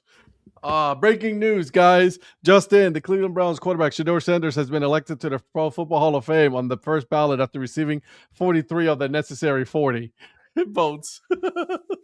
Wow. Is that what you guys were laughing about? Yeah, that's from NFL memes. Oh God, I hate you. It's because of the meme because he made it to the Pro Bowl. Well, so did Keyshawn Nixon. That dude was hot garbage for Green Bay this year. That goes to show you guys the Pro Bowl doesn't mean anything. Once the players that are actually elected to the Pro Bowl, whether they play or not, you select the Pro Bowl player should be selected. You get your honor, and that's it. Whether you play or not, you're it. Like, you don't replace one of those. You don't replace a guy that's not playing with a guy that's going to play in some stupid game. It's like you got your Pro Bowlers, and then you got all these people that are going to just be at the Pro Bowl weekend. I wouldn't make them official Pro Bowlers. It's stupid. Because all he's doing is going out there and they're getting him for ratings, for TV, for what that's worth. And now he's officially listed as a Pro Bowler, which is enough. Stupid. Well, what I'm waiting for now is for Donnie to go at 7:21. Drake May selected to the Pro Bowl. At 7:25. Shedeur Sanders replaces him in the Pro Bowl. You know, go all Dabo about it. Yeah. Pro Bowl means jack shit now. Most players opt out. They should cancel the game and have skill competition. Same thing with the NBA All-Star game. The MLB one so far is the one that is still kind of like, people like it. And the NHL game, that's it. Other than that, we ain't got much else. Yeah. A lot of them are just kind of seen as an annoyance at this point. It's like you'd rather have the time off and not go through that. Like the NHL, the NHL is basically like a skills competition, isn't it? I mean, I know you play a game, but do they still have the 3 teams that they do? Yes. Okay. Well, now last year they did the 4 Nations. Four Nations is what they did instead. Wow. That was a huge hit. It was like a little mini Olympics. Yeah, they need to come back to that one because that one was legit. I even watched that. Yeah. Yeah, that one I was like, yeah, I'm all about that. So, all right, let me take a quick look here. Even Eric lowered himself to watch a different sport. Hey, 4 Nations was fun. Yeah, no, that was a big hit. All right, guys, I want to bring up to you guys, we have a new alternate identity that has been released in minor league baseball. That is the Akron Chip Dippers. I think overall we all like this one. Yeah, I like it. Isn't that because French onion dip was first created in Akron? I think it was French onion dip, to be specific. Possibly. I don't know. Akron comes up with so many alternate identities. I can't keep up with them. Like I didn't like the last one they did. I don't remember what it was. It was some kind of similar type thing to this. It was the JoJo's? JoJo's. No, sauerkraut balls. I'd have to look it up. No, the one they did this past season, it was Make up your mind, Donnie. Make up your mind on which one was it. Terry. The cheese salads. Earmuffs, Terry. This is a family show. Cheese salads. That's what it was. The cheese salads. Oh, did you? Okay, I'm sorry. Yeah, that one I didn't care for. That's what he said, bro. That's what I said. Ed, tell Donnie to go back to Ohio for work so he can find us I know, right? Hats and TJ. Ohio needs you. Again. Okay. More JoJo's hats or whatever you got. They don't have a hat for this yet, guys. No, Akron typically doesn't release theirs until like the season starts. Correct. So that's what they did last year with their identities.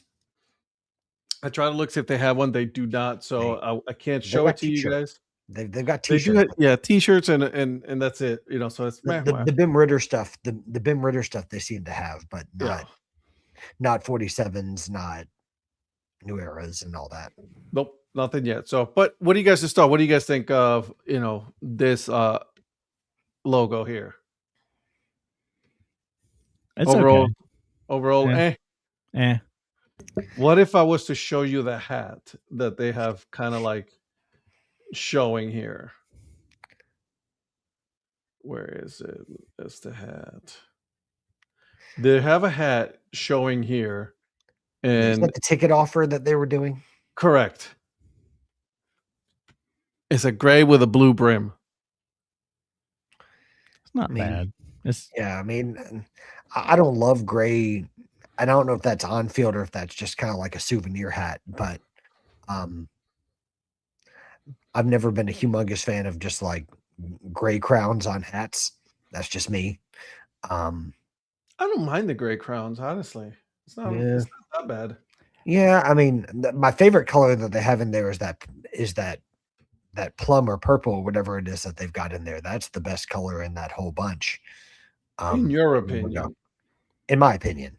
Yeah. I mean, it's one of those things where we've talked about before, especially with Lehigh and a few others that are very hyper local identities. Yeah. And that's what all of these food identities are basically that. I mean, hell, I didn't know what a JoJo was. I didn't know what the cheese salad was. JoJo's are delicious. Oh, I know. I'm not saying JoJo's a singer. Anything wrong with it. I'm just saying they're all very specific to that region of Ohio. Even it's not even like necessarily an entire state of Ohio thing, is it? I think more like up in Cleveland you can also but I mean it's more of a Northeast Ohio thing. Oh yeah is what I mean. Yeah. So it's great for that. It's like for me it's like nothing exciting about it. I mean, it almost looks like one of those ice cream cups you got as a kid, even though it's a dip cup. It just looks more like a little ice cream cup with a little wooden spoon. Dip cup? A cup of dip, whatever. Are you saying leave? Are you saying leave, get out? What? Yeah. Go dip. Dip out. No. I don't feel like dipping chips and whatever the dip is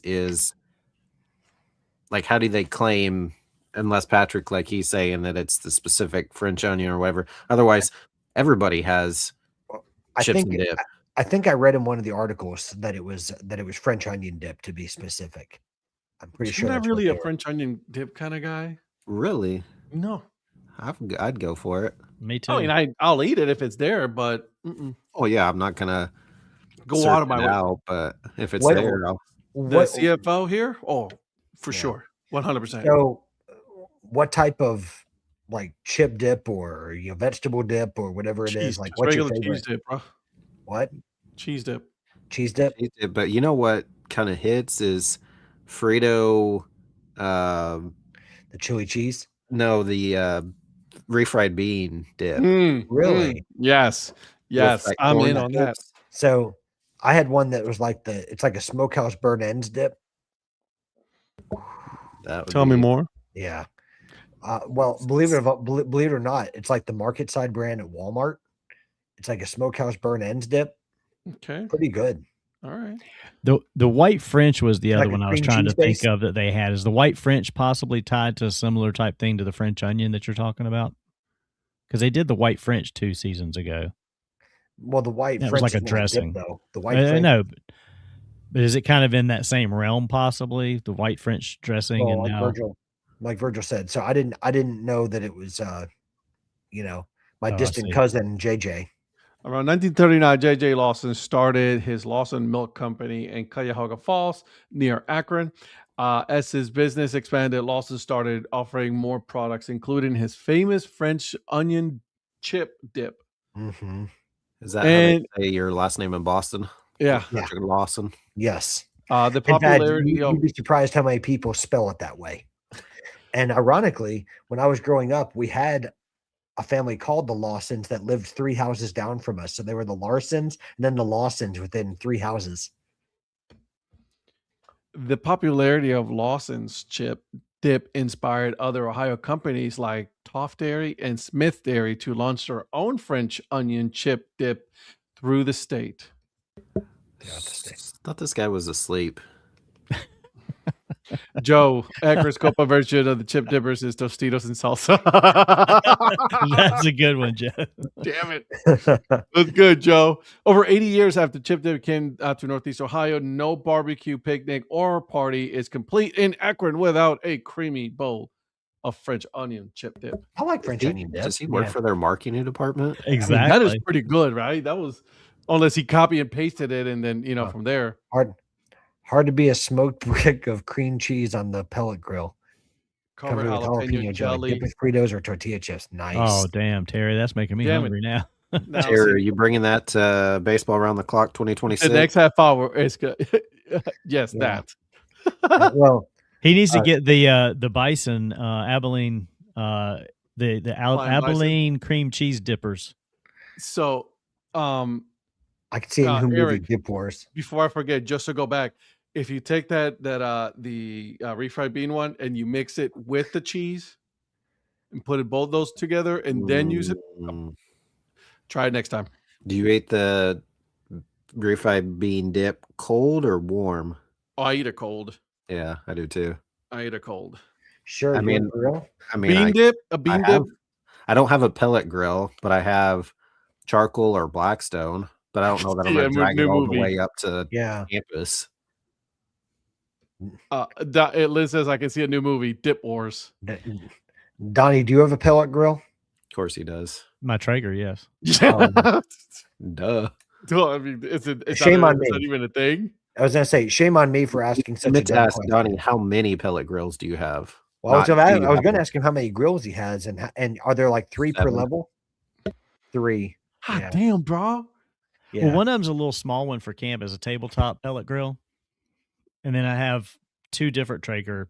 I have one. One of them actually doesn't work right now. I got to get one a new grill for Tuesdays, another one for Thursdays. I've got to get a new like motherboard for it. Tabletop pellet grill. So Terry, it sounds like even though he's not coming, that we can borrow that from Donnie for our round the clock ventures and go out there and just it looks like a briefcase. It's a little small one that called the Traeger Ranger. Does Donnie have a green egg too? Of course he does. No, I don't have that. I used to have a neighbor that had one of those though. He loved that. He always knows a guy. I know a guy that knows a guy that knows a guy, right? Yeah, he actually moved up there near Ed in the Apex area. Does esteemed Councilman Mike Ward have a green egg? No, he's got a Blackstone though. I love my Blackstone though. Same. I do love it. Yeah. I don't. Last time it was a little bit have a warmer. grill. I don't have a grill. So. Well, you live in an apartment. Fair. Yeah, Donnie. What Terry said. and I'm sure Smithers can drive it. Can drive it up there, Terry. So Donnie will get on that. Or Eric could buy one. They're not that expensive. No. Why would I do that when a friend of When it ours got- has yeah. one? Why would he do that when he can make you spend money to ship yours there? Yeah. And you're driving, just put it on the back of your truck. You know? Well, why would he do that when you can bear the expense? To ship it mean- there and back, even though he's using it. It's like, Donnie, I need you to send me money so I can ship this back to you. Well, we could do a relay. I can drive it to somewhere Virgil's going to be, and then Virgil can drive it home. And then when Virgil drives to Wichita, he can bring it. Yeah. We'll do kind of a relay race with it. Now he's going to go to UPS store and he's going to say, put it on Donnie's tab. Yeah. Have a good night, Day. Have a good night, Day. Good night, Day. No school for her tomorrow too. Oh, no Really? school? All three? Have you been out all week? Oh no, I've been working my ass off. Not you, the school. Yeah. Yep. See, Wichita was only out yesterday, and then they're back in. They were back in today. I think our schools are back in tomorrow. The roads are good. The roads are good. There's no issues. Okay. There's no issues out there right now. Our roads were pretty good yesterday. The only thing was the temperature was pretty bad. But outside of that, the roads are fine. So and so. Well, by the way, I just take that back. They are our local school district is doing a school from home day tomorrow. So I know that I'm going back to the office. Do a delayed start. That's what do that. Well, like I said, I know that I'm going into the office tomorrow. So stupid. It's annoying as hell. Anywho, does she have to do school from home, or do they just not have them do anything? No, we got to teach them. We're doing the job now. Okay, I had her, reading and studying and doing math. I'm like, why? Because obviously it's not enough that I'm doing my job. I got to do your job too. Terry got 3 snowflakes on the ground, and then they shut down Texas. Right. Yeah. All we got is 2-hour delay on Monday. See, I'm good with that. Yeah, like. Well, Beeson's got a lot more kids than you do too. Yeah, dude, you got a whole baseball team, bro. He just needs a catcher. Our school's closed tomorrow too. We don't do slick roads here. There's not slick. It's everything is gone because it was like in the 40s today. Terry, so everything is gone. Yeah, Terry, Georgia doesn't do slick roads either. Like if there's even the forecast, I feel like I saw a video today. You don't need to go to an amusement park if you can drive on the roads in Texas, and there was a car just spinning like a tilt-a-whirl down the street. I mean, seriously, well, it's Donnie, so annoying. Well, Donnie, you've seen the videos of downtown Atlanta doing like a snow thing. Yeah, so my kids used to have a teens meeting for class. Same here, Zach. The problem is that my daughter's in 2nd grade, so it starts from 3rd grade and up for Zoom classes, and so therefore, I shoveled 4 inches of ice in my driveway with my pointed shovel. Can you say I'm prepared? Yeah. Yeah. I tried to get Donnie to bring his his snow machine over here to try to, or his melting machine over here, but I could tell you there was we only get rain. I don't have any of that stuff. Yeah. It's just so annoying. It's annoying. Now my friend Edward, he lives up in Chelmsford, Massachusetts. I live in Fuquay, bro. North of Boston, and he has not you, my friend Edward Rene Rivera. Yeah. I've known Ed since first grade, and he's not that old. He's the one. 2020. Yeah. Well, he was the one that went to the Naval Academy. He's the reason I pulled for Navy all season. Anyway, he sent a video of the snow they've gotten the last 2 days, and it's over his mailbox. He was like, anyway, shut up, Eric. Moving on. That's what he just told you. That's where he got his love for. Well, he was classmates with Roger Staubach. So, hey, I know you guys talked about this last week, but can I give you guys my take on Cleburne's new logo? Garbage. Enough. Moving on. Okay. Good story. I couldn't. I saw it. I saw you guys talking about it. Zach. Oh, don't worry. Who won the game random this year? The Army Navy game was actually really good. Yeah, I wish Zach could come down earlier than he's planning to, because Clemson opens the season against Army. here, so a few weeks from now. So,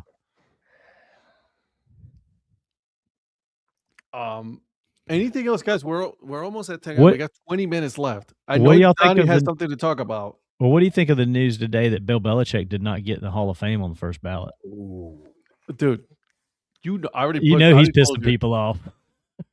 Some? Yeah. Well, At least 11. I just read that people were saying it was mostly because of Spygate and Deflategate. That's the main reason why he wouldn't. But even then, there's still no reason why he's not first ballot. Absolutely. It's because people hated him that much. So you think he should have been first ballot, Eric?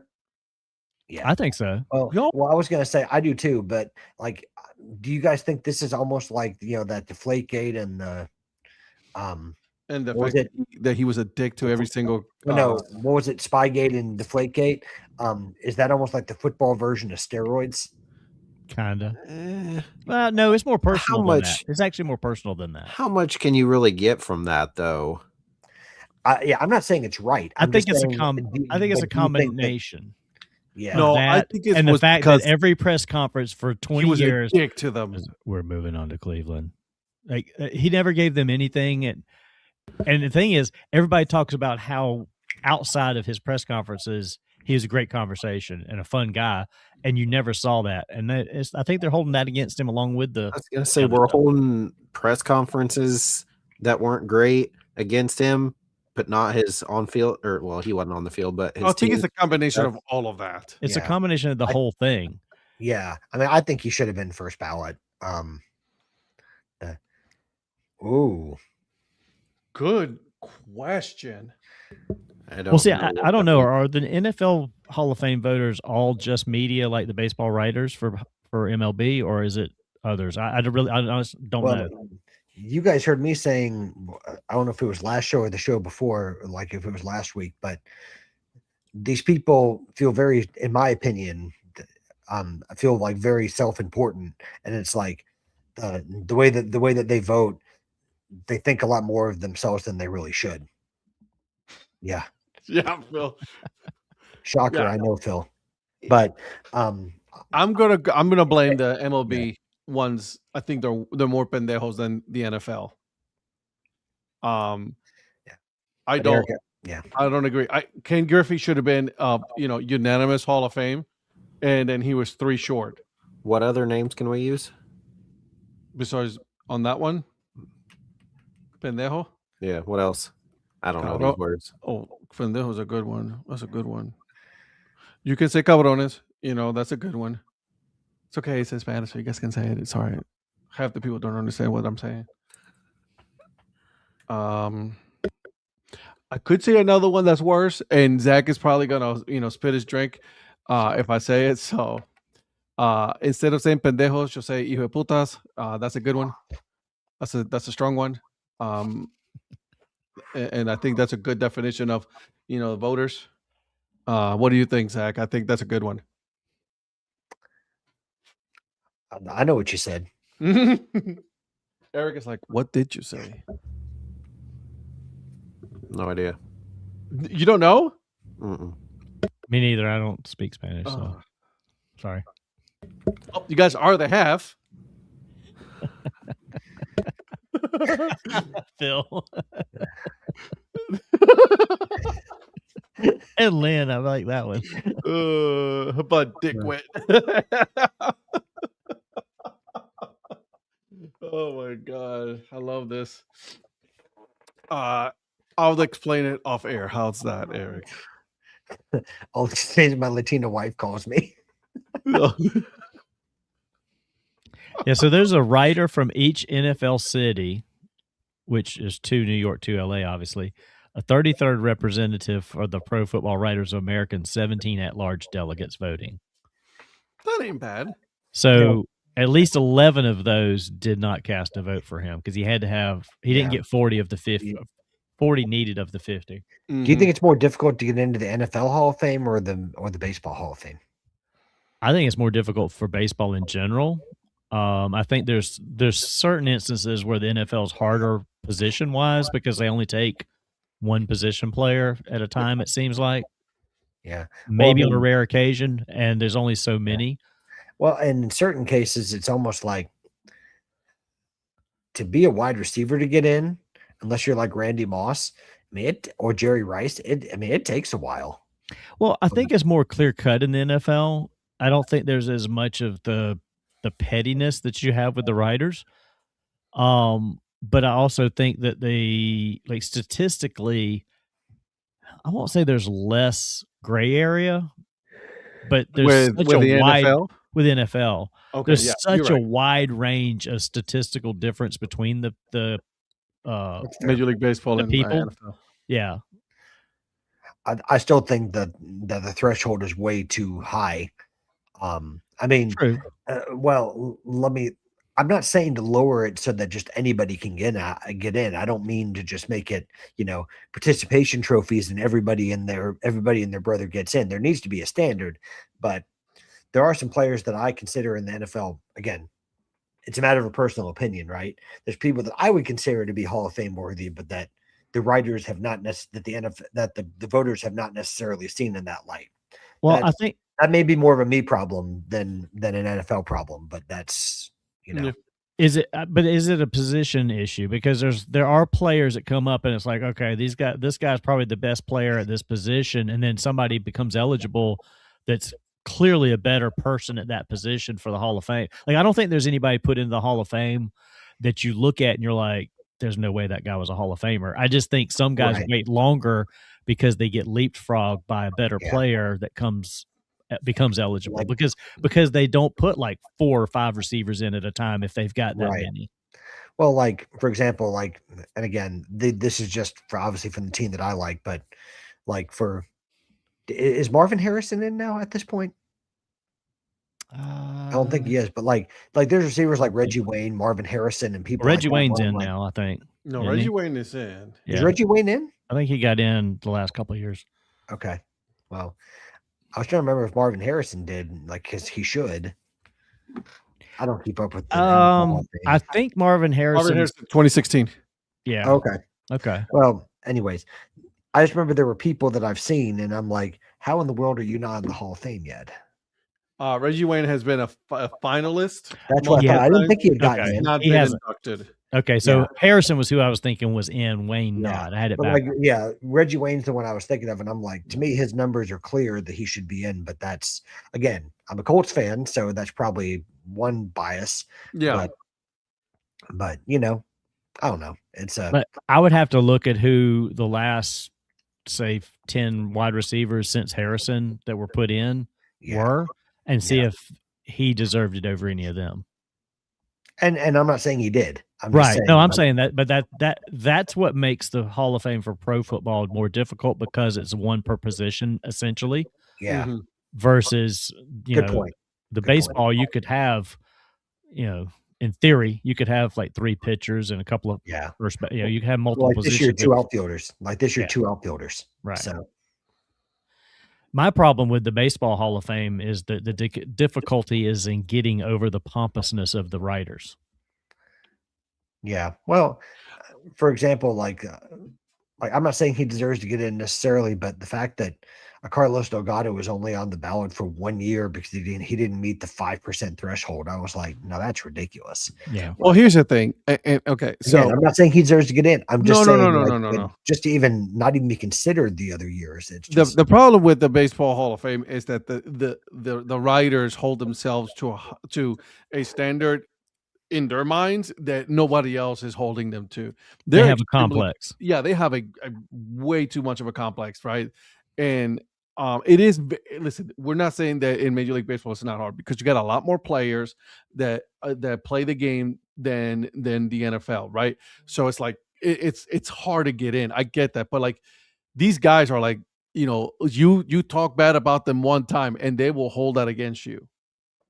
I think if the Hall of Fame had like the NFL Hall of Fame wants a certain number of players every year to be in. They have it basically down to a science of, by position or whatever. They have whatever it is, 8 or 10 roughly every year. Like if there was a minimum that was required. Like every year we need to have at least 5 players elected. So you don't have like one year you have a one guy. Yeah. Or something. Like there should be like a floor. There should be like, okay, we need 5 Hall of Famers this year, because there's people that should be in. Yeah. And they're just not getting in because of that complex of the writers. And if they had a minimum, like, okay, we got to elect at least 5 people, then they would go ahead and put in some of these guys that deserve to be in, that have maybe been on the ballot forever, that they've been reluctant to do collectively. And that's I don't know who, because the Hall of Fame and MLB are not the same entity. So I don't know who makes that rule. What do you think, Eric? Yeah, I was getting lost with the mayor's super long story there. Trying to follow what he was saying. I'm just kidding, Donnie. It's okay. All right. The summary is Don Mattingly deserves to be in the Hall of Fame. Yeah, I didn't even go there. I wasn't even going there. Of course you He's did. gonna whoop your ass, son. Oh my God. You didn't have to say it; it was implied. Right. I just don't understand. Like, so here's the thing. I got it. There's like, and obviously you'll never know because these ballots are casted. They're anonymous and everything. But like when it comes to Ken Griffey Jr., I keep bringing that one because he missed it by 3 points, being unanimous. Yank, that's like New York right there. Like, You think so? Oh yeah, because he said he'll retire before he'll either would have thought playing for the Yankees. He would never, he hated the Yankees that much. So how many were unanimous? I know Mariano Rivera was. Mariano Rivera. Yeah, is he the only one to get? Yeah, because even Derek Jeter wasn't unanimous. Right, and Ichiro was 1 vote. That's what Lynn was. Yeah, I remember that one with Ichiro. Which is a joke. Like who at that point? Like who do you like? Who is that? Dude had 2 careers, 2 full careers. I thought Eric was a baseball writer just to Like you had 2 full careers, one in Japan and one here, and then obviously you have to go back to Japan once you're done in Major League Baseball to end your career. Like that's the rule. I can't imagine any thought process where this person could logically try to explain why they didn't vote for him. Like I just can't come up with any way. Because some people get a high off of being that guy, that man or that woman that did it. But they got to be justifying to themselves that they're not doing it just to do it. That's what I would like to hear. I mean, you never would, but I'd be like, okay, well, explain to me your point, even though it sucks and it doesn't make any sense. What was your thought process? Yeah. And it would make sense to nobody on the planet. None. No one will ever There's no agree way you with that person who did not vote for him and it was the right decision. I watched him play 1 game for the Miami Marlins. Leaving out all those years in Seattle and everything else, and he is going to wear he wore the Seattle Mariners hat. Oh yeah, as he should have. I mean, because we talk about now that we were just talking about oh my God, Beltran, which hat he's going to use when he retires. I don't think he said anything, has he? No, he says just at the very beginning of that process. I hope he doesn't pick a team. Hope he pulls a Maddox. Just go straight blank hat.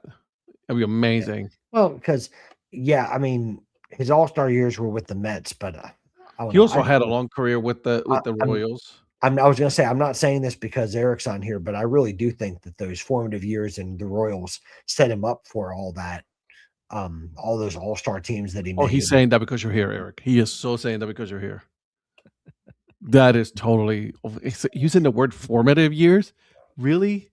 That is because he's there. You're here. He's trying to impress me. Yeah. Using big words. Did it work? No, of course not. Okay. I tried. Oh my God. Okay. So guys, let me see. I there was something else I want to talk about, and it completely just went in and out. So that's fun stuff. I love it when that happens.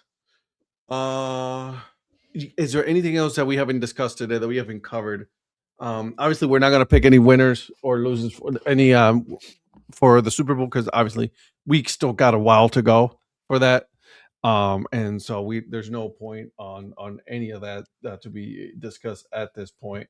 Well, I mean, I guess the only other thing would be Joe Brady being hired as the Bills head coach.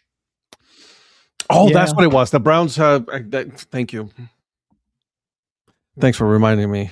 Awesome. Good stuff. Well, I was just curious. What did you guys think of Joe Brady getting the Bills job? I mean, it doesn't pan out for to be a hire from within. It hasn't. Record shows it doesn't work out. Does that put him under more pressure? I would think that he's probably got the most pressure of any new coach because of the fact that you are an extension of McDermott, and now you're you're going to be expected to win those games that he couldn't. Well, how's it any different? Because he was the one calling the plays anyway. But he wasn't the head coach. I'm not saying I agree. I'm just saying I'm thinking that's what Pagula, wanted. And I was a little surprised that they picked him because he's been talked about for years. Ever since he left LSU, he's been talked about for a potential head coaching job. Yep. And he never seemed to be even close. Well, because he went to Carolina from LSU, right? Yeah. And he spent 1 year there with Matt Rule. No, was it Rule? No, it was when Frank Reich came in there. Ron Rivera. Okay. No, he came over there with Frank Reich, and then when that imploded, he went to Buffalo. So, and here's a question for you: Who gets the head coach position first? Our new head coach, Browns or Raiders? Raiders. Really, I don't know who's even. Has anybody even interviewed with him? I don't think anybody wants that job. Brian Daboll. I thought he was going to be offensive coordinator. He's already got the OC job. Well, no, it's contingent. It's contingent on him not getting another one. Job. Contingent. Jesus. That's from McDaniel too. They're like, we've hired Chargers as the offensive coordinator, and then it's like, well, and then like it's official. I'm like, we thought that was like a week ago. Yeah, we already knew that. So like, I mean, what changed in a week? They reported today that it's contingent on him not getting the Raiders job. I think that Davis Webb is going to get the Raiders job personally. Where's Brian Flores going? Is he going to Arizona?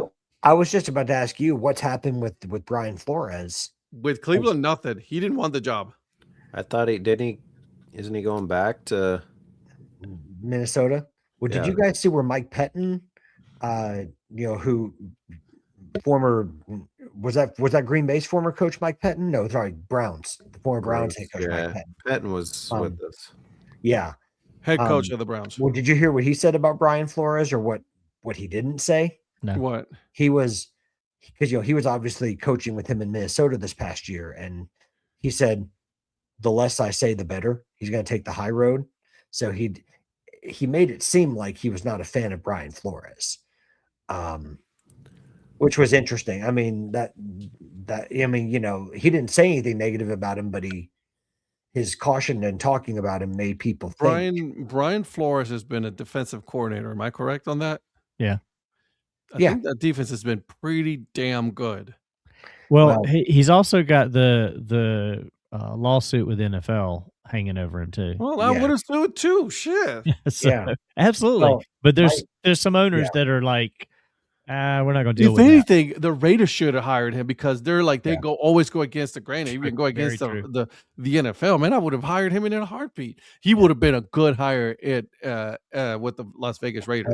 Because Joe Brady had interviewed, I think, twice with the Raiders as well. But then there's Davis Webb, there's Brian Daboll.